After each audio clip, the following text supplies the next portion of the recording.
बिहार विधानसभा चुनाव की बात की जाए तो 2025 को लेकर अब एनडीए और इंडिया गठबंधन में सियासी जंग लगातार जारी है। ऐसे में भाजपा की बात की जाए तो अनेकों रणनीति बना रही है। अब ऐसे में मध्य प्रदेश के मुख्यमंत्री को भी बिहार में उतारा है। जाहिर तौर पर इसका उद्देश्य यही है कि यादव वोट बैंक को मजबूत करना है, क्योंकि खासतौर पर यादव बेल्ट की अगर हम बात की जाए, यादव वोट बैंक की अगर हम बात की जाए तो बिहार में इसका काफ़ी ज़्यादा प्रभाव भी देखने को मिलता है। और ऐसे में यादव समाज को साधने की अब भाजपा तैयारी कर रही है।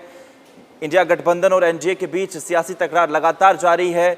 इसी कड़ी में भाजपा की ये नई रणनीति है। मध्य प्रदेश के मुख्यमंत्री डॉक्टर मोहन यादव को बिहार में उतारा है। ऐसे में इसका मुख्य लक्ष्य यादव वोट बैंक पर सीधी पकड़ बनाना है, लालू यादव की विरासत को चुनौती देना और एनडीए की पकड़ मजबूत करना है।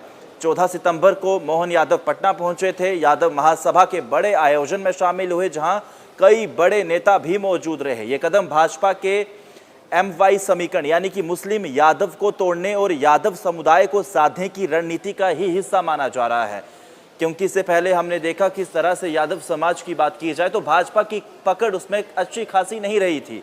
अब ऐसे में डॉक्टर मोहन यादव के पटना दौरे के दौरान भाजपा ने यादव समाज को जोड़ने के लिए बड़े पैमाने पर कार्यक्रम किया। इस आयोजन में OBC आयोग के राष्ट्रीय अध्यक्ष हंसराज अहीर समेत अनेक दिग्गज शामिल थे। बिहार की ऐतिहासिक और सांस्कृतिक विरासत पर जोर अपने संबोधन में मोहन यादव ने बिहार की ऐतिहासिक और सांस्कृतिक विरासत को भाजपा के चुनावी एजेंडे से जोड़ा। उन्होंने कहा कि बिहार भगवान कृष्ण से जुड़ा राज्य है और यहाँ भगवान कृष्ण के पुत्र ने सूर्य मंदिर बनवाया था। साथ ही उन्होंने बुद्ध जैन धर्म के तीर्थकरों और चाणक्य नालंदा तक्षशिला की परंपरा का हवाला भी दिया।